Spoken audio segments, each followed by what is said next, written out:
കോതമംഗലം കുട്ടമ്പുഴയിൽ വനത്തിലേക്ക് പോയി കാണാതായ സ്ത്രീകൾക്കായുള്ള തിരച്ചിൽ തുടരുന്നു. പാറുക്കുട്ടി കുഞ്ഞുമോൻ, മായ ജയൻ, ഡാർലി സ്റ്റീഫൻ എന്നിവരെയാണ് കാണാതായത്. പോലീസും അഗ്നിരക്ഷാസേനയും വനം വകുപ്പും നാട്ടുകാരും നടത്തിയ തിരച്ചിൽ 11 മണിക്കൂർ പിന്നിട്ടു.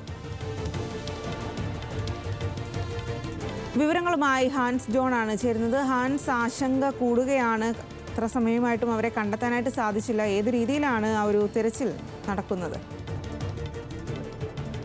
സംഗീത സൂചിപ്പിച്ചതുപോലെ തന്നെ ഏകദേശം 11 മണിക്കൂർ കഴിഞ്ഞ് ഈ മൂവരെയും കാണാതായിട്ട് നിലവിൽ ഇവർക്ക് വേണ്ടിയുള്ള തിരച്ചിൽ നിർത്തിവെച്ചിരിക്കുകയാണ്. ഇരുട്ടും സാങ്കേതിക പ്രശ്നങ്ങളുമാണ് ഇതിന് കാരണം.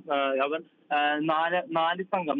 നാല് സംഘമായിട്ടാണ് ഇന്നലെ മുതൽ മൂവർക്ക് വേണ്ടിയുള്ള തിരച്ചിൽ ആരംഭിച്ചത്. പക്ഷെ രാത്രി ആയതോടുകൂടി ഇരുട്ട് പ്രശ്നം മൂലം തെരച്ചിൽ നിർത്തിവെക്കുകയാണ് ഉണ്ടായത്. അതിൽ 2 സംഘം തിരിച്ച് നാട്ടിലേക്ക് എത്തിയിട്ടുണ്ട്. പക്ഷെ ഇതിലിപ്പോൾ മറ്റ് 2 സംഘം നിലവിൽ വനത്തിൽ തുടരുകയാണ്. അവിടെയുള്ളൊരു മലമ്പ്രദേശത്ത് അവർ വെട്ടം വരുവാനായി കാത്തിരിക്കുകയാണ്.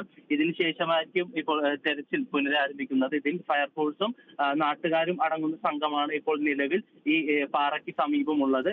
ഏകദേശം ഇന്നലെ ഉച്ചയോടുകൂടിയായിരുന്നു ഈ മൂവരെയും കോതമംഗലം കുട്ടമ്പുഴയിൽ വെച്ച് കാണാതാവുന്നത്. പാറുക്കുട്ടി കുഞ്ഞുമോൻ, മായ ജയൻ, ഡാർലി സ്റ്റീഫൻ എന്നിവരെയാണ് കാണാതായത്. ഇവരുടെ മായ ജയന്റെ പശുവിനെ തിരിഞ്ഞായിരുന്നു ഇവർ കാട്ടിലേക്ക് കയറിപ്പോയത്. ഏകദേശം വൈകിട്ട് 4:45 വരെ ഇവരുമായി ബന്ധപ്പെടാൻ അധികൃതർക്ക് കഴിഞ്ഞിരുന്നു. കാരണം മായാജയന്റെ കയ്യിൽ മൊബൈൽ ഫോൺ ഉണ്ടായിരുന്നു. ഈ സമയത്ത് ഏകദേശം 4:45 അവസാനമായി ഇവരെ ബന്ധപ്പെടുകയും ആ സമയത്ത് സമീപമുള്ള ഒരു ചെക്ക് ഡാമിന് സമീപം ഇവർ ഉള്ളതായി മുന്നറിയിപ്പ് നൽകിയിരുന്നു. ഇതിനെ തുടർന്നാണ് വനം വകുപ്പിന്റെയും പോലീസിന്റെയും നാട്ടുകാരുടെയും ഫയർഫോഴ്സിന്റെയും സംഘം ഇവർക്കായിട്ടുള്ള തിരച്ചിൽ ആരംഭിച്ചത്. പക്ഷെ അതിനുശേഷം മായയുടെ ഫോൺ സ്വിച്ച് ഓഫ് ആകുകയായിരുന്നു. പിന്നീട് ഇവരുമായി ബന്ധപ്പെടാൻ അധികൃതർക്ക് കഴിഞ്ഞിട്ടില്ല. പക്ഷേ നിലവിൽ ഏകദേശം വനത്തിന്റെ 4 കിലോമീറ്റർ പരിധിയിൽ തിരച്ചിൽ നടത്തിയിട്ടുണ്ട്.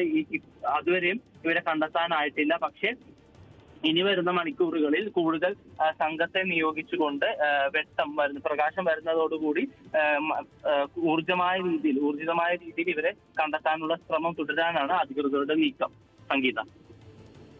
ശരി ഹാൻസ്.